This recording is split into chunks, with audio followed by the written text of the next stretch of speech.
ஹல்லேலூயா. இந்த வேலையில் கூட கர்த்தருடைய வார்த்தையை நாம் கேட்க இருக்கிறோம். ஆவியானவர் நம்மோடு இடைப்படும்படியாக, கர்த்தர் நம்மோடு அவருடைய வார்த்தையினால் பேசும்படியாக நாம் ஜெபிப்போம். பாஸ்டர் டேனியல் ஜெபிக்கும்படி கேட்கிறேன். ஸ்தோத்தரிக்கிறோம் அப்பா. மகா பரிசுத்தமுள்ள நல்ல தகப்பனே, உங்களோட நாமத்தை மகிமைப்படுத்துகிறோம். என் நாமத்தை பிரசாப்படுத்துகிற எந்த ஸ்தானத்தில் இருந்தாலும் நான் வந்து உங்களை ஆசீர்வதிப்பேன்னு சொன்ன தேவன் ஆண்டவரே, அப்பா 4 மாதமாலும் எங்களை ஆசீர்வதித்து போஷித்து பாதுகாத்த தெய்வம் ஆண்டவரே, இந்த 5வது மாதத்திலும் ஆண்டவரே எங்களை ஆச்சரியமாய் ஆண்டவரே ஒரு சமூகத்தில் கூட்டி சேர்த்தீர் ஐயா. எங்கள் உள்ள ஆழத்திலிருந்து உங்களுக்கு நன்றி செலுத்துகிறோம் அப்பா. இந்த மாதமும் ஆண்டவரே நீர் கொடுத்த வாக்குத்தத்தத்துக்காக நன்றி செலுத்துகிறோம் அப்பா. நிச்சயமாக முடிவுண்டு உன் நம்பிக்கை வீண் போகாது என்று சொன்னீர் ஐயா. ஆண்டவரே, தடைகளை உடைத்து ஆண்டவரே இந்த மாதத்தில் ஆண்டவர் ஒரு அற்புதங்களை செய்ய என் ஆண்டவர் கொடுத்த இந்த வாக்குத்தத்தத்தின்படியாக என் ஆண்டவர் ஒவ்வொரு மக்களுக்கும் இந்த ஆண்டவரை இந்த மாதம் ஒரு ஆசீர்வாத மாதமாக அமையத்தக்க கர்த்தரோட ஆவியானவர் எங்கள் தேவ தாசர் மூலமாக ஆண்டவரை இந்த வாக்குத்தத்தத்தின்படியே உங்களுடைய சத்திய வார்த்தையினால் எங்களோடு கூட நீர் இடைப்பட்டு பேசும்படியாய் சுமைக்கிறோம். கர்த்தரோட ஆவியானவர் எங்களோடு கூட நீர் ஆண்டவரை எல்லா தடைகளை விலக்கி போட ஒரு சமாதானமும் சந்தோஷமும் நாங்கள் பெற்றுக்கொள்ள நீர் பேசுவீராக. திருக்கரத்தில் எங்களை தாழ்த்துகிறோம். இயேசுவின் மூலம் ஜெபிக்கிறோம் நல்ல பிதாவே, ஆமென், ஆமென். நாம் யாவரும் அப்படியே உட்காருவோம். இந்த காலை வேளையிலே வாக்குத்தத்த ஆராதனைக்கு வந்திருக்கிறவங்க யாவரையும் ஆண்டவரும் இரட்சகருமாகிய இயேசுவின் நாமத்தினாலே வாழ்த்தி வரவேற்கிறேன். இன்றைக்கி நிறைய நிகழ்ச்சிகள், ஆனாலும் இவைகள் மத்தியில் காலையில் வந்திருக்கிறீர்கள். கர்த்தர் நிச்சயமாக உங்களை ஆசீர்வதிப்பார். ஆமென். வேதத்தில் ரெவலேஷன், அதுக்கப்புறம் இன்ஸ்பிரேஷன், 3வது இலுமினேஷன் அப்படின்வாங்க.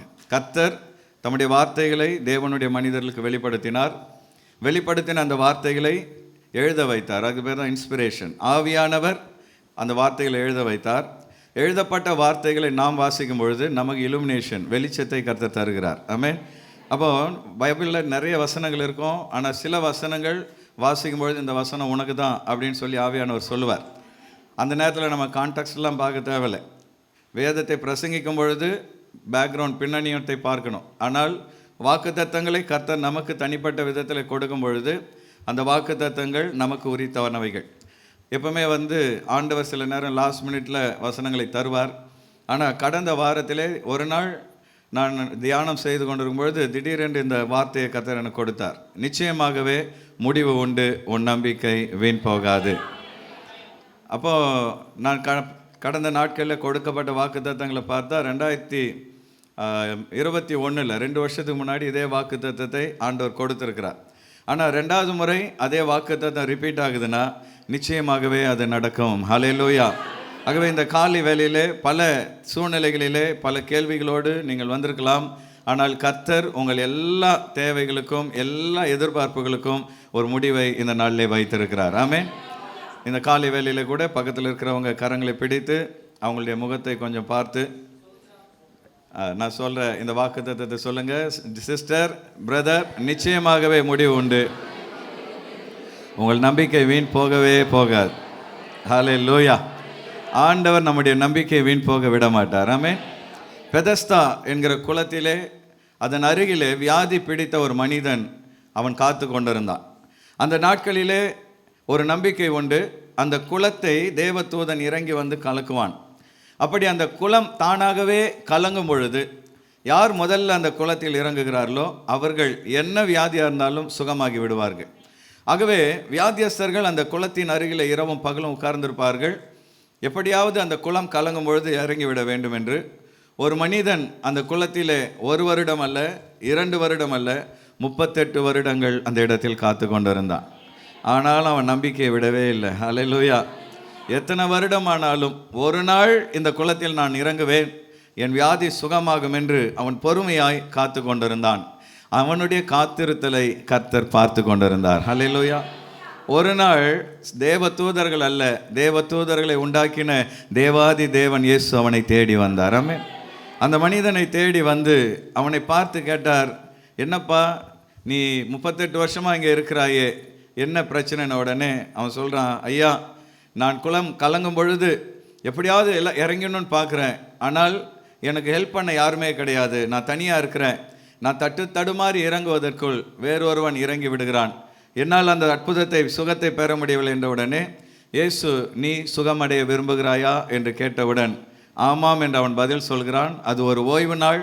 இயேசு சொன்னார், உன் படுக்கை எடுத்துக்கொண்டு நட என்றார். ஹல்லேலூயா. அவனுக்கு நம்பிக்கையே இல்லை. நான் நடக்க முடியாமல் தானே இங்கே கிடக்கிறேன், என்னை யாரும் தூக்கிட்டு போய் தண்ணியில் விட முடியலன்னு தானே இங்கே கிடக்கிறேன். இவர் என்னடானா நடன்னு சொல்கிறது இல்லாமல் பாயை வேற சுட்டிட்டு போன்றாரு. நான் என்ன பண்ணுவேன் என்று அவன் நினைத்தாலும் அவனுடைய விசுவாசம் செயல்பட துவங்கினது. அவன் எழுந்தான், நின்றான், பாயை சுருட்டினான், நடந்து செல்ல துவங்கினான். ஹல்லேலூயா. 38 வருடங்கள் அவன் காத்திருந்தாலும் அவனுடைய நம்பிக்கையை கர்த்தர் வீணாக்கவில்லை. ஆமென். இந்த காலை வேளையிலே அநேக காரியங்களுக்காக நாம் காத்திருக்கிறோம். ஒரு சிலர் ஆண்டவருடைய நேரம் வரும் வரை சில முக்கியமான தேவைகளுக்காக காத்து கொண்டிருக்கிறீர்கள். ஆண்டவர் எப்பொழுது அதை நிறைவேற பண்ணுவார் என்று நம்பிக்கையோடு எதிர்பார்த்து கொண்டிருக்கிறீர்கள். ஆகவே தான் இந்த நாளில் ஆண்டவர் சொல்லுகிறார், நிச்சயமாகவே உன் நம்பிக்கை வீண் போகாது. ஹல்லேலூயா. இந்த காலை வேளையிலே உன் நம்பிக்கை வீண் போகாது என்கிற தலைப்பிலே கர்த்தருடைய வார்த்தையை உங்களோடு கூட பகிர்ந்து கொள்ள விரும்புகிறேன். இந்த வாக்குத்தத்தம் நீதிமொழிகள் 23வது அதிகாரம் 17-18 வசனங்களிலே காணப்படுகிறது. நம்ம எல்லாரும் வேதத்தை பழைய ஏற்பாட்டிலே 782வது பக்கத்துக்கு நேராக திருப்பிக் கொள்வோம். Proverbs chapter 23 verses 17 and 18. நீதிமொழிகள் 23வது அதிகாரம் 17-18 வசனங்களை வாசிக்க போகிறோம். 17வது வசனத்தை சகோதரிகளும் 18வது வசனத்தை சகோதரர்களும் வாசிக்கலாம். எல்லாரும் எடுத்துக்கிட்டீங்களா? 782வது பக்கத்திலே நீதிமொழிகள் 23 17வது வசனத்தை சகோதரிகள் வாசியுங்கள். உன் மனதை பாவிகள் மேல் பொறாமை கொள்ள விடாதே, நீ நாடோறும் கர்த்தரை பற்றும் பயத்தோடு இரு. 18வது வசனத்தை சகோதரர்கள் வாசியுங்கள். நிச்சயமாகவே முடிவு உண்டு, உன் நம்பிக்கை வீண் போகாது. எல்லாரும் சேர்ந்து 18வது வசனமாகிய இந்த மாத வாக்குத்தத்த வசனத்தை வாசிப்போம். நிச்சயமாகவே முடிவு உண்டு, உன் நம்பிக்கை வீண் போகாது. எத்தனை பேர் இந்த வாக்குத்தத்தத்தை விசுவாசிக்கிறீங்க? இந்த வாக்குத்தத்தத்தை அடிப்படையாக வைத்து 2 கேள்விகளை உங்களுக்கு முன்பாக வைக்க விரும்புகிறேன். இந்த 2 கேள்விகளுக்கு வேதத்திலிருந்து நாம் விடை கண்டு அந்த தேவ சித்தத்துக்கு கீழ்ப்படியும் பொழுது நிச்சயமாக நம்முடைய வாழ்க்கையில் ஆசீர்வாதங்களை சுதந்திரிக்க முடியும். முதலாவதாக, இந்த வேத பகுதியிலே தேவன் நமக்கு வாக்களித்துள்ள ஆசீர்வாதங்கள் என்ன? What are the blessings promised by God in the scripture? இந்த வேத பகுதியில் கர்த்தர் நமக்கு வாக்கு கொடுத்திருக்கிற ஆசீர்வாதங்கள் என்ன என்று நாம் பார்க்கும் பொழுது, முதலாவதாக நீ எதிர்பார்க்கும் காரியத்துக்கு ஒரு முடிவை கர்த்தர் வைத்திருக்கிறார். எல்லாவற்றுக்கும் ஒரு முடிவு உண்டு என்று ஆண்டவர் வாக்களிக்கிறார். எரேமியா 29வது அதிகாரம் 11வது வசனத்திலே ஆண்டவர் இதே வாக்குத்தத்தத்தை வேறு ஒரு வடிவத்திலே அழகாக சொல்லியிருக்கிறார். எரேமியா 29:11 இதே வாக்குத்தத்தம் வேறொரு வடிவத்திலே சொல்லப்பட்டிருக்கிறது. எரேமியா 29:11. நீங்கள் எதிர்பார்த்திருக்கும் முடிவை எல்லாரும் சேர்ந்து வாசிப்போம். நீங்கள் எதிர்பார்த்திருக்கும் முடிவை உங்களுக்கு கொடுக்கும்படி நான் உங்கள் பேரில் நினைத்திருக்கிற நினைவுகளை அறிவேன் என்று கர்த்தர் சொல்கிறார். அவைகள் தீமைக்கல்ல, என் நினைவுகள் தீமைக்கல்ல, சமாதானத்துக்கு ஏதுவான நினைவுகள். கரங்களை வைத்து ஒரு அல்லேலூயா சொல்லலாமா? பாருங்க, வசனம் ஒன்னோட ஒன்று எப்படி கனெக்ட் ஆகுது பாருங்க. அதனால தான் வேதம் சொல்கிறது, என்னுடைய வசனங்கள் ஜோடு இல்லாமல் இராது. ஆமென். நீங்கள் பைபிளை எப்போ வாசித்தாலும் ஒவ்வொரு வசனத்தும் ஒரு ஜோடி இருக்கும். அப்போ ஆவியானவர் அந்த வசனத்தை நினைவுபடுத்தும் பொழுது அந்த வசனத்தை தேடி கண்டுபிடிச்சு எழுதி வைக்கணும், இந்த வசனத்துக்கு ஜோடி இங்கே இருக்கிறது. அப்போ நீதிமொழிகள் 23:18க்கு ஜோடி எரேமியா 29:11. இங்கே நீதிமொழிகள் ஆண்டவர் சொல்கிறாரு, நிச்சயமாகவே முடிவு உண்டு. ஆனால் இந்த இடத்தில் ஆண்டவர் அதை எக்ஸ்பிளைன் பண்ணி சொல்கிறாரு, எப்படிப்பட்ட முடிவை நான் உனக்கு கொடுக்க போகிறேன்? நீ எதிர்பார்க்கிற முடிவை நான் உனக்கு கொடுக்க போகிறேன். அல்லேலூயா. 2 விதமான முடிவுகள். ஒன்று பிசாசு எதிர்பார்க்கிற முடிவு, இன்னொன்று நீ எதிர்பார்க்கிற முடிவு. பிசாசு எதிர்பார்க்கிற முடிவு நீ அழிய வேண்டும். ஆனால் கர்த்தர் எதிர்பார்க்கிற முடிவோ நீ சமாதானமாய் வாழ வேண்டும். அல்லேலூயா. நீ கர்த்தரை நம்புகிற பிள்ளையாக இருப்பதினால் உன் வாழ்க்கையில் நீ எதிர்பார்க்கிற முடிவை தான் கர்த்தர் உனக்கு தருவார். பக்கத்தில் உங்கள் கைப்பிடிச்சு சொல்லுங்கள், உங்கள் பிரச்சனைக்கு நீங்கள் என்ன தீர்வை எதிர்பார்க்குறீங்களோ கர்த்தர் அதை உங்களுக்கு செய்வார். அல்லேலூயா.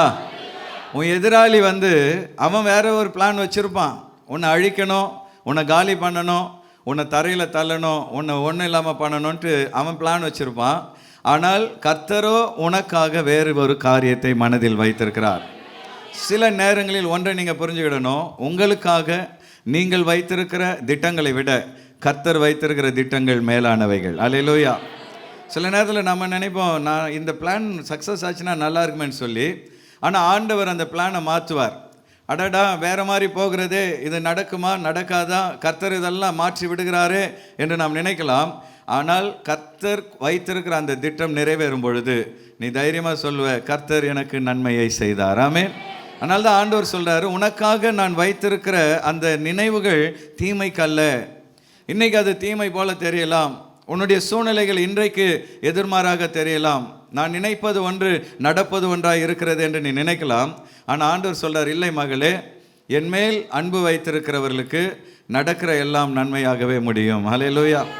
தேவன் பேரில் அன்பு வைத்திருக்கிறவர்களுக்கு தீமைகளை அவர் நன்மையாய் மாற்றுகிற தேவனாக இருக்கிறார். ஆகவே இன்னைக்கு இருக்கிற சூழ்நிலையை பார்க்காதே, இன்னைக்கு இருக்கிற உன்னுடைய சிச்சுவேஷனை பார்த்து சோர்ந்து போகாதே. கர்த்தர் உனக்காக ஒரு மாபெரும் திட்டத்தை வைத்திருக்கிறார். சில நேரத்தில் அந்த திட்டம் உடனே நிறைவேறும். அல்லேலூயா. சில நேரங்களில் அந்த திட்டம் நீண்ட காலம் பிடிக்கும். ஆமென். வீடு கட்டுற மாதிரி தான். கூரை வீடு கட்ட எவ்வளோ நேரம் ஆகும்? கூரை வீடு கட்டுறது ஒரே நாளில் முடிஞ்சிடும். இப்போ நம்ம வீடு கட்டுறதுக்காக பொருட்களை வைக்க ஒரு ஷெட்டு ஒன்று போட்டோம். காலையில் அந்த இடம் காலியாக இருந்தது, சாயந்தரம் நான் போய் பார்த்தா அங்கே வீடு இருக்கிறது, பொருட்களை வைக்க கூரை வீடு. ஆனால் அதே நேரத்தில் ஒரு நல்ல உறுதியான கட்டடத்தை கட்ட எவ்வளோ நாள் ஆகும்? குறைந்தது 6 மாதத்துலேருந்து 1 வருடம் ஆகும். ஆமென். இந்த ஆலயத்தை கட்ட 1.5 வருடம் எடுத்தது. அப்போது ஆண்டவர் உனக்காக வைத்திருக்கிற பிளான் சாதாரண பிளானாக இருந்தால் நாளைக்கு அது நிறைவேறிவிடும். ஆமென். ஆனால் ஆண்டவர் உனக்காக வைத்திருக்கிற திட்டம் மேலான திட்டம் என்றால் அது நிச்சயமாய் நேரம் எடுக்கும். ஆமென். The higher you want to grow, the longer it will take. நீ எவ்வளோ உயரமாய் வளர விரும்புகிறாயோ அவ்வளவு நாட்கள் அது எடுக்கும் என்பதை நீ மறந்துவிடக்கூடாது. ஆகவே இந்த காலை வேளையிலே அன்பான தேவ பிள்ளையே, நீ எந்த எதிர்பார்ப்போடு இங்கே வந்திருக்கிறாயோ, எந்த நினைவுகளோடு இந்த இடத்தில் வந்திருக்கிறாயோ, என் வாழ்க்கையில் இந்த பிரச்சனைக்கு என்ன சொல்யூஷனை கர்த்தர் தர வேண்டும் என்று எதிர்பார்த்து நீ வந்திருக்கிறாயோ, அந்த எதிர்பார்க்கும் முடிவை கர்த்தர் உனக்காக துவங்கி இருக்கிறார். அல்லேலூயா. Today is the starting point. இன்னைக்கு அந்த முடிவின் துவக்க நாள். அல்லேலூயா. ஆனால் அது எப்படி நிறைவேறும் என்று கர்த்தர் தான் அறிந்து வைத்திருக்கிறார். நிச்சயமாகவே கர்த்தர் அதை செய்து முடிப்பார். நீ எதிர்பார்க்கும் நம்பிக்கை நிச்சயமாய் நடைபெறும். அது மாத்திரமல்ல, உன் நம்பிக்கை வீண் போகாது.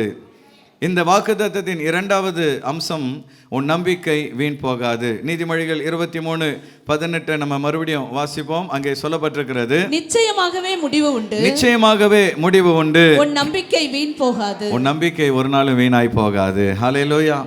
கர்த்தர் மேல் நீ வைத்திருக்கிற நம்பிக்கை வீணாய் போய்விடுமோ என்று ஒரு நாள் நீ பயப்படாதே.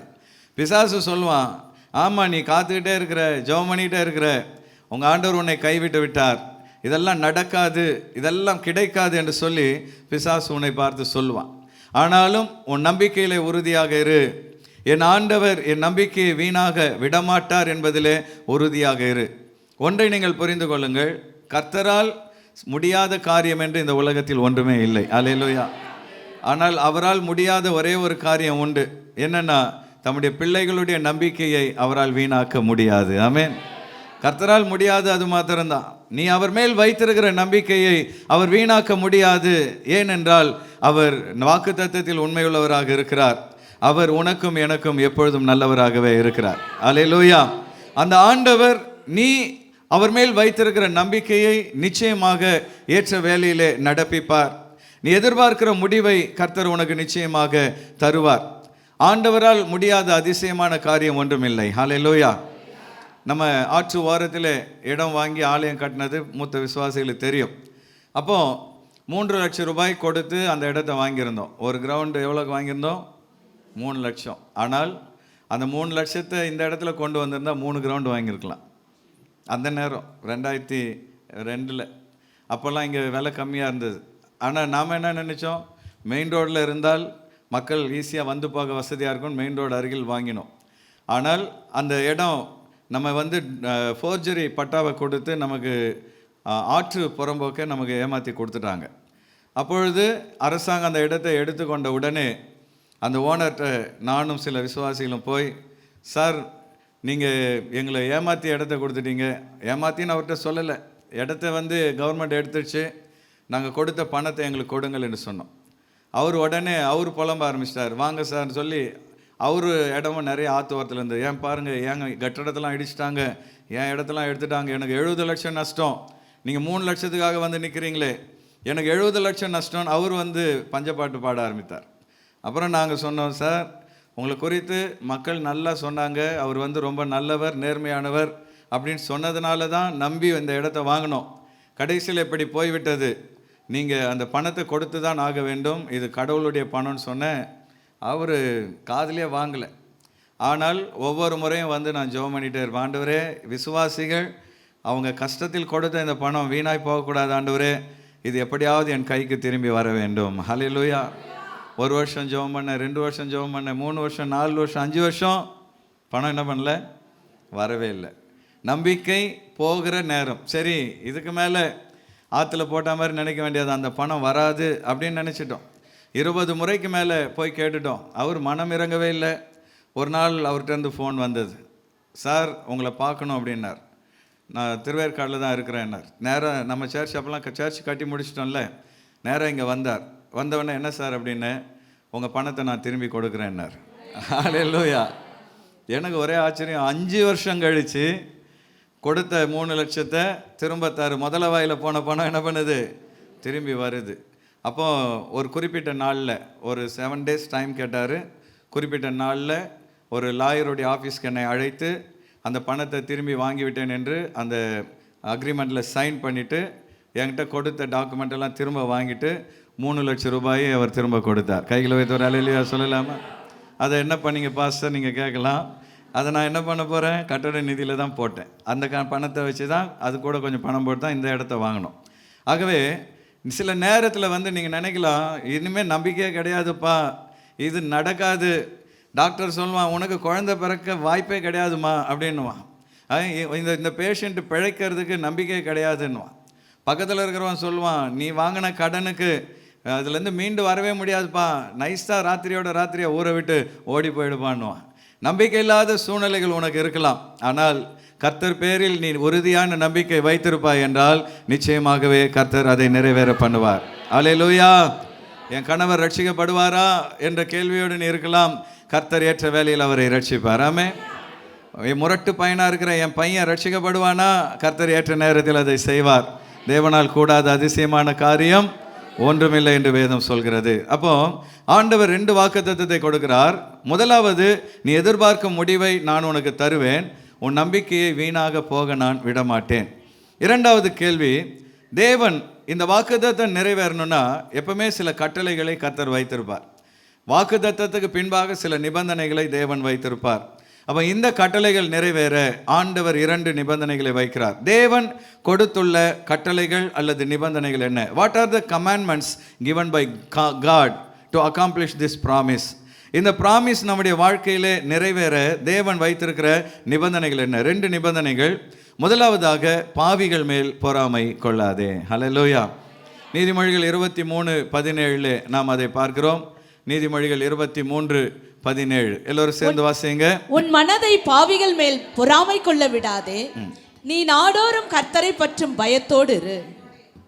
மறுபடியும் ஒரு முறை வாசிக்கலாமா? உன் மனதை பாவிகள் மேல் பொறாமை கொள்ள விடாதே. போதும். உன் மனதை பாவிகள் மேல் பொறாமை கொள்ள விடாதே. ஹல்லேலூயா. பாவிகளை பார்க்கும்போது பொறாமை வருமா வராதா? நல்லவங்களை பார்க்கும்போது நமக்கு பொறாமை வரும் இல்லையா? நல்லவன் கஷ்டப்பட்டு சம்பாதித்து அவன் ஒரு பொருளை வாங்கினாலே நமக்கு பொறாமை வரும். பாரு, நானும் அவன் கூட தான் வேலை செய்கிறேன், நானும் அவனை மாதிரி தான் போகிறேன், ஆனால் அவன் நல்லா இருக்கிறானே அப்படின்ற பொறாமை எல்லாருக்குமே வரும். ஆனால் பாவி நல்லா இருக்கும்பொழுது நமக்கு இன்னும் பொறாமை என்ன பண்ணும், வரும். பாரு, அவன் எவ்வளோ அநியாயம் பண்ணுறான், ஊரை ஏமாத்துறான், என்னென்னவோ பண்ணுறான், அவன் நல்லா இருக்கிறான் பார், ஸ்கார்பியோ காரில் போகிறான் பார், வீடு பார் எப்படி கட்டுறான் பார், எல்லாம் அநியாயம் பண்ணி சாராயத்தை விற்று சம்பாதிக்கிறான், ஊரை ஏமாற்றி சம்பாதிக்கிறான், ஆனால் அவன்லாம் நல்லா இருக்கிறானே அப்படின்னு சொல்லி சில நேரத்தில் அவர்களோடு நம்மை ஒப்பிடும் பொழுது நமக்கு பொறாமை உண்டாகும். நான் ஆண்டவரை தானே விசுவாசிக்கிறேன், நான் நீதியாக தானே வாழறேன், நேர்மையாக தானே வாழறேன், ஏன் எனக்கு மாத்திரம் இவ்வளோ கஷ்டம், இவ்வளோ பாடுகள், ஆண்டவர் ஏன் என்னை இப்படி வைத்திருக்கிறார், அவன்லாம் நல்லா இருக்கிறான்னு சொல்லி பல நேரத்தில் பாவிகளை குறித்து நாம் பொறாமைப்படுவோம். ஆனால் இங்கே ஆண்டவர் சொல்கிறாரு, பாவியை குறித்து ஒரு நாளும் பொறாமைப்படாதே. அல்லேலூயா. ஏன்னா பாவி புல், நீங்களும் நானும் பனை மரம் என்று வேதம் சொல்கிறது. அல்லேலூயா. 73வது சங்கீதத்தை வீட்டில் போய் வாசிங்க. ஆசாப் என்கிற ஒரு மனிதர், அவர் தான் அந்த பாட்டை எழுதுகிறார். 73 சங்கீதம் எல்லாமே தாவீது எழுதுனது கிடையாது. மோசே எழுதின சங்கீதம் இருக்கிறது, ஆசாப் எழுதின சங்கீதம் இருக்கிறது, சாலமோன் எழுதின சங்கீதம் இருக்கிறது, தாவீது எழுதின சங்கீதம் இருக்கிறது. அதில் 73வது சங்கீதம் வந்து ஆசாப் என்கிற ஒரு ஆசாரியர் எழுதுகிற சங்கீதம். அதில் அவர் என்ன பண்ணுறாரு, ஓப்பனாக அவர் எழுதுகிறார், ஆண்டவரே நாங்கள் உங்கள்கிட்ட பக்தியாக இருந்து என்ன பிரயோஜனம், உங்களையே நினச்சி உங்களுக்கு நாங்கள் ஆராதனை செய்து என்ன பிரயோஜனம், எங்கள் வாழ்நாள் எல்லாம் உமக்கு ஊழியம் செய்து என்ன பிரயோஜனம், என் கண்ணு எதிர்க்க பாவி எப்படி இருக்கிறான், நான் உமக்கு வீணாக விருதாவாக ஊழியம் செய்து கொண்டிருக்கிறேன் என்று அந்த ஆசாப் எழுதுகிறார். அப்பொழுது அவர் அந்த பாடலை எழுதும் பொழுதே கர்த்தர் அவருக்கு ஒரு தரிசனத்தை காண்பிக்கிறார். ஹல்லேலூயா. அந்த பாவியினுடைய முடிவை கர்த்தர் அவருக்கு தரிசனத்தில் காண்பிக்கிறார். அவன் வந்து ஒரு நொடி பொழுதில், இவர் யார் மேலே பொறாமைப்பட்டு அந்த பாட்டை எழுத ஆரம்பித்தாரோ அந்த மனிதனுடைய வாழ்க்கையின் முடிவை அவர் அந்த காட்சியில் பார்க்கும் பொழுது ஒரு நொடி பொழுதில் அவன் இல்லாமல் போய்விட்டான். ஹல்லேலூயா. வேதத்தில் கூட பாருங்க, மொர்தெகாய்க்கு விரோதமாய் ஒருவன் எழும்பினான். அவன் பேர் என்ன? ஆமான் எழும்பினான். மொர்தெகாய்க்கு 60 முழ உயரத்திலே தூக்குமரம் செய்வித்தான். நேபுகாத்நேச்சார் 60 முழ உயரம் சிலையை செய்தான். இவன் 60 முழ உயரத்துக்கு என்ன செய்தான்? தூக்குமரம். ஊரே பார்க்கணுமா, ஊரே இவன் தொங்குறத பார்க்கணுன்றான்னு சொல்லி தூக்குமரத்தை செய்தான். ஆனால் அந்த பாவியின் நிலைமை என்னானது, யாருக்காக அந்த தூக்குமரத்தை செய்தானோ அதே மரத்தில் அதே நேரத்தில் ஆமான் தொங்கும்படி கர்த்தர் செய்தார். ஒரு நொடியில் அவனுடைய லைஃப் என்ன ஆயிடுச்சு, தலைகீழ மாறிடுச்சு. அதை தான் ஆசாப்புக்கு கர்த்தர் காண்பிக்கிறார். ஆசாப், நீ ஏன்பா அவனை பார்த்து பொறாமப்படுற, அவன் ஒரு புல்லுப்பா, வேகமாக தான் வளருவான், ஆனால் அவனை பார்த்து நீ பொறாமப்படாத, அவன் முடிவை நான் உனக்கு காண்பிக்கிறேன் என்று காண்பிக்கும் பொழுது ஆசாப் உடனே கதறி அழுகிறார். ஆண்டவரே, நான் உங்களை பற்றி தப்பாக நினச்சிட்டேனே, அப்பா நீர் என்னோடு கூட இருக்கும் பொழுது நான் ஏன் பாவிகள் மேல் பொறாமைப்பட வேண்டும் என்று சொல்லி ஆசாப் அதன் பின்பு அந்த சங்கீதத்தை அருமையாக எழுதுகிறார். அந்த 73வது சங்கீதத்தில் அவர் சொன்ன ஒரு வார்த்தை ரொம்ப முக்கியமானது. அதை நான் வாசித்துறேன். 73வது சங்கீதத்திலே அவர் அந்த தரிசனத்தை கண்ட பின்பு அருமையான ஒரு வார்த்தையை தேவனுக்கு முன்பாக அவர் சொல்லுகிறார். அவர் என்ன சொல்கிறாரு, நான் காரியம் அறியாத மூடனாயிருந்தேன், என் மனம் கசந்தது, ஆண்டவரே நான் பாவி மேலே பொறாமைப்பட்டுட்டு உங்கள் மேலே நான் சந்தேகப்பட்டுட்டேனே, நான் இப்பொழுது என் மனம் கசந்து அழுகிறேன்னு சொல்லிட்டு இப்போ அவர் சொல்கிறாரு, பரலோகத்தில் உம்மை இல்லாமல் எனக்கு யார் உண்டு, பூலோகத்தில் உம்மை தவிர எனக்கு வேறு விருப்பம் இல்லை. ஹல்லேலூயா.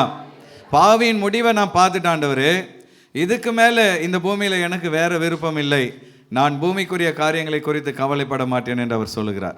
இந்த காலை வேளையில் அன்பான தேவ பிள்ளையே, மற்றவர்கள் மேல் விசேஷமாக பாவிகள் மேல் நீங்கள் பொறாமையோடு இருப்பீர்கள் என்றால் இன்றைக்கு ஆண்டவர் சொல்கிறாரு, அந்த பொறாமையை மாற்றி போட்டுவிடு. இரண்டாவதாக, ஆண்டவர் நமக்கு கொடுத்த இந்த வாக்குத்தத்தம் நிறைவேற கர்த்தர் நமக்கு வைத்திருக்கிற இரண்டாவது நிபந்தனை, ஒவ்வொரு நாளும் கர்த்தருக்கு பயந்து வாழ வேண்டும். ஹல்லேலூயா.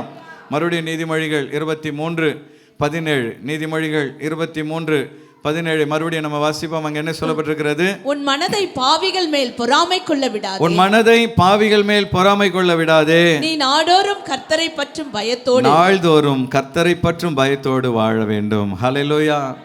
பக்கத்தில் இருக்கிறவங்களை பார்த்து சொல்லுங்க, சிஸ்டர், ஒவ்வொரு நாளும் கர்த்தருக்கு பயந்து வாழுங்க. அடுத்தவங்களை பார்த்து பொறாமைப்படாதீர்கள். ஆமென். அடுத்தவனை பார்த்து பொறாமைப்படாதீங்க, சோர்ந்து போகாதீங்க. அவன் நல்லா இருக்கிற மாதிரி தெரியும், நீங்கள் ஜெபம் பண்ணுங்க, அவனுடைய முடிவை கர்த்தர் உங்களுக்கு காண்பிப்பார். நம்முடைய ஆண்டவர் இன்றைக்கும் பேசுகிற தேவன். அல்லேலூயா. அவர் சொப்பனங்கள் மூலமாய் பேசுவார், தூதர்கள் மூலமாய் பேசுவார், தரிசனங்கள் மூலமாய் பேசுவார், அவர் தேவனுடைய வசனங்கள் மூலமாய் பேசுவார். ஆண்டவரே, என் பிரச்சனைக்கு முடிவு என்ன, எனக்கு வில்லனா ஒருத்தன் வந்து நிற்கிறானே, அவனுடைய முடிவு என்னன்னு கேளுங்க, அந்த வில்லனுடைய முடிவை கர்த்தர் உனக்கு காண்பிப்பார். அல்லேலூயா. அதனால் நீ அவனை பற்றி கவலைப்படுறதை விட்டுட்டு, நான் ஒவ்வொரு நாளும் என் அப்பாவுக்கு பயந்து நான் நடக்க வேண்டும். அல்லேலூயா.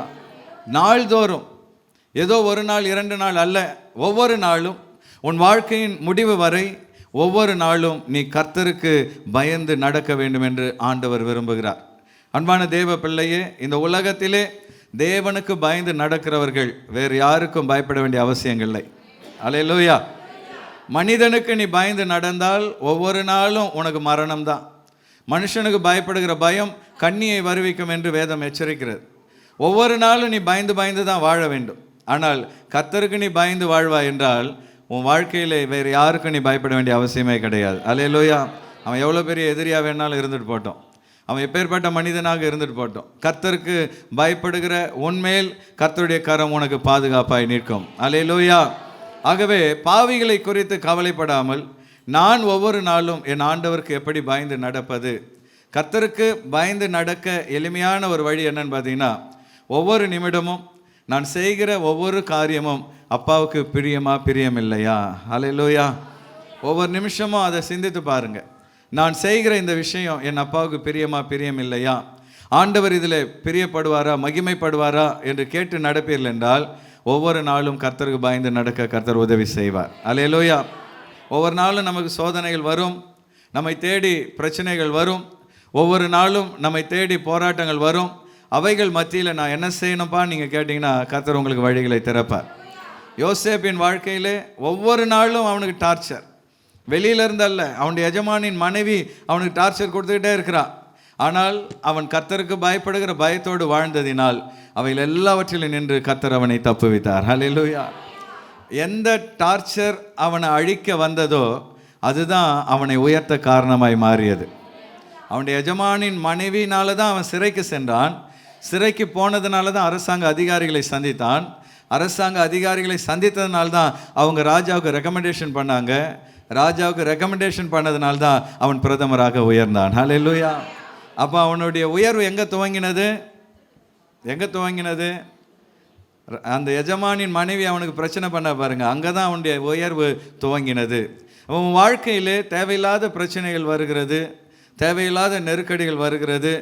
நான் பாட்டு என் வேலையை பார்த்துட்டு போகிறேன், எனக்கு தேவையில்லாமல் தொந்தரவு கொடுக்கிறார்கள் என்று நீ கலங்குகிறாய் என்றால் அதுதான் உன் உயர்வின் துவக்கம் என்பதை நீ அறிந்து கொள்ள வேண்டும். அல்லேலூயா. That is the starting point for your promotion. எங்கே பிரச்சனை வருதோ அங்கே தான் உயர்வு நிச்சயமாய் வரும். அப்பா என் லைஃபு அப்படியே நல்லா போகுது பாஸ்டர், அப்படியே சுகமாக போகுதுன்னா நீ அப்படியே தான் இருக்க போகிறேன்னு அர்த்தம். அடுத்த லெவலுக்கு என்ன பண்ண போகிறதில்ல, போக போகிறதில்ல. நீ அப்படியே தான் இருக்க போகிறேன்னு அர்த்தம். எப்போ ஒரு ஊசி மாதிரி ஒரு பிரச்சனை குத்துதோ அப்போ நீ புரிஞ்சுக்கணும், கர்த்தர் இப்போ என்னை முன்னோக்கி செல்ல சொல்லுகிறார். ஹல்லேலூயா. மாடு போயிட்டே இருக்கும், எஜமான் திடீர்னு அந்த சாட்டையில் இருக்கிற ஊசியை வச்சு குத்துவான். குத்தினோடனே மாடு என்ன பண்ணும், வேகமாக ஓட ஆரம்பிக்கும். அப்போ ஸ்லோவாக போக ஒரு நேரம் உண்டு, வேகமாக ஓட ஒரு நேரம் உண்டு. ஹல்லேலூயா. எந்த பிரச்சனையும் இல்லாமல் போகுதா, சந்தோஷமாக ஆண்டவரை துதிங்க. ஐயோ பிரச்சனை வந்துருமோன்னு பயப்படாதீங்க. ஏதாவது பிரச்சனையோடு இருக்கிறீங்களா, அதுக்கும் ஆண்டவரை துதிங்க. அடுத்து உங்களுக்கு ஒரு உயர்வை தேவன் வைத்திருக்கிறார். அல்லேலூயா. ஆகவே நாள்தோறும் கர்த்தரை பற்றும் பயத்தோடு நீ வாழ்வாய் என்றால் நிச்சயமாகவே இந்த வாக்கு தத்தத்தை கர்த்தர் நிறைவேற பண்ணுவார். நிச்சயமாகவே முடிவு உண்டு, உன் நம்பிக்கை வீண் போகாது. இந்த காலை வேளையிலே வந்திருக்கிற எல்லாரும் எழும்பி நின்று ஆண்டவருடைய சமூகத்திலே இந்த வாக்கு தத்தத்துக்காக நம்ம கர்த்தரை ஸ்தோத்திரம் பண்ணுவோமா? ஹல்லேலூயா. விசுவாசத்தோடு கூட ஆண்டவரை நம்ம எல்லாரும் ஸ்தோத்திரம் பண்ண போகிறோம். This is the month of solution. உன் வாழ்க்கையிலே ஒரு தீர்வை தருகிற ஒரு மாதமாக ஆண்டவர் இதை வைத்திருக்கிறார். இந்த நாள் உன் வாழ்க்கையிலே அந்த தீர்வின் துவக்க நாளாக கர்த்தர் கொடுத்திருக்கிறார். உள்ளத்தின் ஆழத்திலிருந்து எல்லாரும் ஆண்டவருக்கு நன்றி செலுத்துவோமா? நன்றி தகப்பனே, நன்றி தகப்பனே. என் உள்ளத்தின் ஆழத்திலிருந்து உம்மை நான் துதிக்கிறேன் ஆண்டவரே, உம்மை நான் மகிமைப்படுத்துகிறேன் அப்பா. வாக்கு தத்தத்தில் உண்மையுள்ளவரே, உம்மை நான் துதிக்கிறேன். ஹல்லேலூயா, ஹல்லேலூயா. நம்பிக்கையோடு சொல்லுங்க, நிச்சயமாகவே முடிவு உண்டு, என் நம்பிக்கை வீண் போகாது. நிச்சயமாகவே முடிவு உண்டு, என் நம்பிக்கை வீண் போகாது. நீ எந்த நம்பிக்கையோடு ஆண்டவரை பற்றி கொண்டிருக்கிறாயோ அந்த நம்பிக்கையை கர்த்தர் நிறைவேற பண்ணுவார். சாத்தியமே இல்லை, இது நடக்க வாய்ப்பே இல்லை என்று சத்துரு சொல்லுவான்.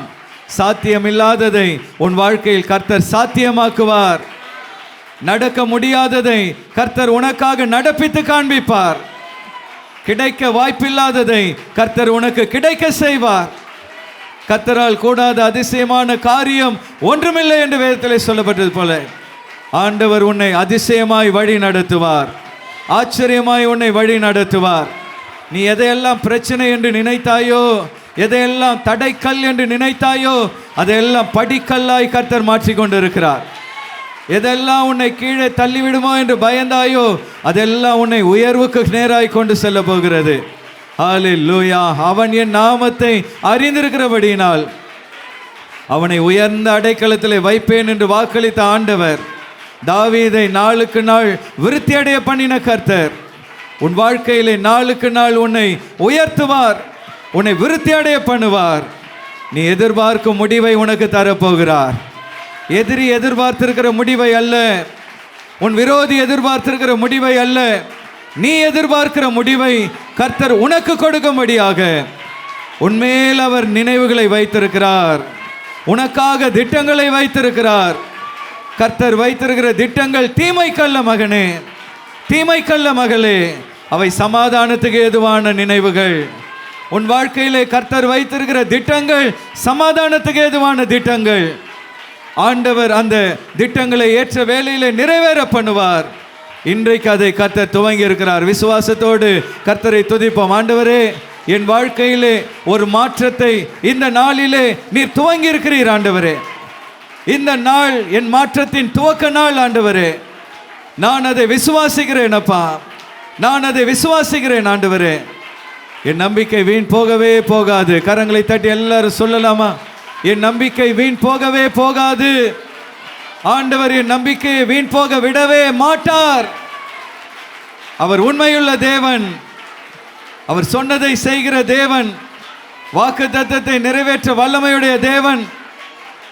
நன்றி நன்றி நன்றி செலுத்துகிறோம் ஆண்டவரே. இந்த வாக்குத்தத்தங்கள் நிறைவேற ஆண்டவர் வைத்திருக்கிற முதல் நிபந்தனை, பாவிகள் மேல் பொறாமை கொள்ளாதே. ஒரு நிமிடம் வலது கரத்தை உயர்த்தி கண்களை மூடி, நம்ம எல்லாருமே மனிதர்கள்.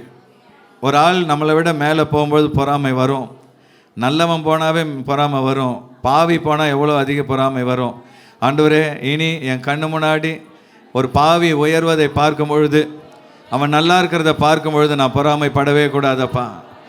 அவனை பார்க்கும் பொழுது எனக்கு புல் ஞாபகம் வரணும் ஆண்டவரே, காளான் ஞாபகத்துக்கு வரணும் ஆண்டவரே. அவன் வேகமாக போகிறானே, நான் ஒரு நாளும் பொறாமைப்படக்கூடாதப்பா. புல் வேகமாய் வளரும், ஆனால் மாலையில் அது வாடி உதிர்ந்து விடும். அதுபோல் ஆண்டவரே, பாவியின் வாழ்க்கை ஒரு நாள் திடீரென்று காணாமல் போய்விடும் அப்பா. ஆனால் உம்மை விசுவாசிக்கிற நானோ ஒரு நீதிமான் பனைமரம் போல் நிலைத்து நிற்பேன் ஆண்டவரே. வறட்சி காலத்தில் நான் நிலைத்து நிற்பேன் ஆண்டவரே. விசுவாசத்தோடு எல்லாரும் ஜெபம் பண்ணுவோமா? ஆண்டவரே, உம்மை விசுவாசிக்கிற நான் எப்பொழுதும் நிலைத்து நிற்பேன் ஆண்டவரே.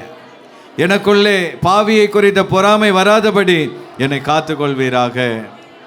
அது மாத்திரமல்ல, கர்த்தர் வைத்திருக்கிற இரண்டாவது நிபந்தனை, நாள்தோறும் கர்த்தரை பற்றும் பயத்தோடு இரு. ரெண்டு கரங்களையும் உயர்த்தி எல்லாரும் ஜெபம் பண்ணலாமா? ஆண்டவரே, ஒவ்வொரு நாளும் ஒவ்வொரு நிமிடமும் உமக்கு பயந்து வாழ எனக்கு உதவி செய்வீராக. ஆண்டவரே, ஒவ்வொரு நாளும் உம்முடைய பயம் எனக்குள் காணப்படுவதாக. கர்த்தர் என்னை பார்த்து கொண்டிருக்கிறார், கர்த்தர் என் நினைவுகளை அறிந்திருக்கிறார். ஆண்டவர் என் வாயின் வார்த்தைகளை கேட்டுக்கொண்டிருக்கிறார். நான் என்ன செய்கிறேன் என்பதை கர்த்தர் கவனித்து கொண்டிருக்கிறார். யோசேப்பை போல எனக்கு அந்த தேவ பயத்தை தருவீராக. யோசேப்பை போல ஆண்டவரே, யாரும் இல்லாத அந்த அறையில் கூட கர்த்தருக்கு விரோதமாய் இப்படிப்பட்ட பொல்லாப்பை நான் செய்வது எப்படி என்று சொல்லி கர்த்தருக்கு பயந்த அந்த யோசேப்பை போல ஒவ்வொரு நாளும் ஒவ்வொரு நொடி பொழுதும் கர்த்தாவே உமக்கு பயந்து வாழ எனக்கு கிருபை தருவீராக. கர்த்தருக்கு பயப்படுகிற பயம் எனக்கு வாழ்க்கையிலே காணப்படுவதாக. உமக்கு நன்றி நன்றி நன்றி செலுத்துகிறோம் ஆண்டவரே. ஹல்லேலூயா. கர்த்தர் நம்முடைய எல்லா ஜெபங்களையும் கேட்டிருக்கிறார். கரங்களை தட்டி கர்த்தரை மகிமைப்படுத்துவோம். நன்றி நன்றி நன்றி செலுத்துகிறோம் அப்பா, உம்மை மகிமைப்படுத்துகிறோம் ஆண்டவரே. அதே போலவே நமக்கு வருகிற ஞாயிற்றுக்கிழமை முதல் ஞாயிற்றுக்கிழமை என்பதினாலே அன்றைக்கு நமக்கு கர்த்தருடைய பந்தி இருக்கும், ஆயத்தமாய் வர கேட்கிறோம். வருகிற வெள்ளிக்கிழமை நமக்கு உபவாச ஜெபம் சபையில் நடைபெறாது. அதுக்கு பதிலாக ஆங்காங்கே நீங்கள் வீடுகளில் கூடி ஜெபிக்கும்படி உங்களை அன்போடு கூட கேட்டுக்கொள்கிறோம். கர்த்தர் நல்லவர். நாம் ஜெபித்து இந்த ஆராதனை நிறைவு செய்வோம். ஒரு முறை கூட கரங்களை தட்டி நம்ம எல்லாரும் கர்த்தரை ஸ்தோத்திரம் பண்ணுவோம். நன்றி நன்றி நன்றி செலுத்துகிறோம் அப்பா. கிருபையுள்ள நல்ல ஆண்டவரே, இந்த காலை வேளையிலே உம்முடைய நாமத்தை மகிமைப்படுத்துகிறோம் ஆண்டவரே. இந்த மே மாதத்தின் 1ஆம் தேதியிலே அதிகாலை வேளையிலே உம்முடைய ஆலயத்திலே கூடி வரும்படி நீர் எங்களுக்கு கொடுத்த இந்த அனுக்கிரகத்துக்காக நன்றி செலுத்துகிறோம் அப்பா. இந்த நாளில் வந்த உம்முடைய பிள்ளைகள் ஒவ்வொருவரையும் ஆசீர்வதிப்பீராக. நிச்சயமாகவே முடிவு உண்டு, உன் நம்பிக்கை வீண் போகாது என்ற வாக்கு தத்தத்தின்படி உம்முடைய பிள்ளைகள் வாழ்க்கையிலே எந்த நம்பிக்கையை வைத்திருக்கிறார்களோ, எந்த முடிவை எதிர்பார்க்கிறார்களோ, கர்த்தர் அதை நிறைவேற்றி தரும்படியாக ஜெபிக்கிறோம். எல்லா தடைகளையும் கர்த்தர் உடைப்பீராக. இந்த நாளிலே ஆண்டவரே உம்முடைய கிரியைகளை நீர் துவக்கி இருப்பதற்காக நன்றி செலுத்துகிறோம். ஏற்ற வேளையிலே கர்த்தர் அதை நிறைவேற பண்ண போவதற்காக உம்மை மகிமைப்படுத்துகிறோம். இன்றிலிருந்து நடக்கிற விபிஎஸ்க்காக, வருகிற வாரம் நடக்கிற எஸ்எஃப்சிக்காக ஜெபிக்கிறோம். ஆண்டோடைய கரம் அதில் இருந்து நடத்துவதாக. பிராந்திய உபவாச ஜெபத்திலும் தேவனுடைய பிரசன்னம் காணப்படுவதாக. பிரயாணமாய் வருகிற ஒவ்வொருவரோடும் பாதுகாப்பு காணப்படுவதாக. தொடர்ந்து ஆண்டவரே இந்த மாதம் முழுவதும் உடைய சமாதானத்தையும் கிருபையும் பலனையும் நீர் நிறைவாய் தருவீராக. வருகிற ஞாயிற்றுக்கிழமை ஆண்டவரே ஆராதனைகளிலே கர்த்தர் மகிமையாய் அசைவாடும்படியாய் ஜெபிக்கிறோம். ஆண்டவரே உம்முடைய ஊழியனாக பிதா குமாரன் பரிசுத்தாவின் நாமத்தினால் ஆராதனைக்கு வந்த உம்முடைய பிள்ளைகளை வாழ்த்துகிறேன், ஆசீர்வதிக்கிறேன். கர்த்தர் இந்த மாதம் முழுவதும் உடைய பிள்ளைகளை உடைய செட்டையிலே மறைத்து கொள்ளும், பெரிய காரியங்களை செய்தருளும். இயேசுவின் நாமத்தினால் ஜெபிக்கிறோம் எங்கள் நல்ல பிதாவே, ஆமேன். கர்த்தர் உன்னை ஆசீர்வதித்து உன்னை காக்க கடவர். கர்த்தர் தம்முடைய முகத்தை உன்மேல் பிரகாசிக்க பண்ணி உன்மேல் கிருபையாயிருக்க கடவர். கர்த்தர் தம்முடைய முகத்தை உன்மேல் பிரசன்னமாக்கி உனக்கு சமாதானம் கட்டளையிட கடவர். ஆமேன். எல்லோரும் சேர்ந்து சொல்லுவோம். என் ஆத்துமாவே கர்த்தரை ஸ்தோத்தரி, என் ஆத்துமாவே கர்த்தரை ஸ்தோத்தரி, அவர் செய்த சகல உபகாரங்களை மறவாதே. ஆமேன், ஆமேன். ஹல்லேலூயா, ஹல்லேலூயா, ஹல்லேலூயா. கர்த்தர் உங்களை யாவரையும் ஆசீர்வதிப்பாராக. நிச்சயமாகவே முடிவு உண்டு என்று சொல்லி ஒரு 3 பேரையாவது வாழ்த்துங்கள். ஒருவரை ஒருவர் வாழ்த்தி சமாதானத்தோடு புறப்பட்டு செல்லுங்கள். தேவன் உங்களோடு இருப்பாராக. தேங்க்யூ.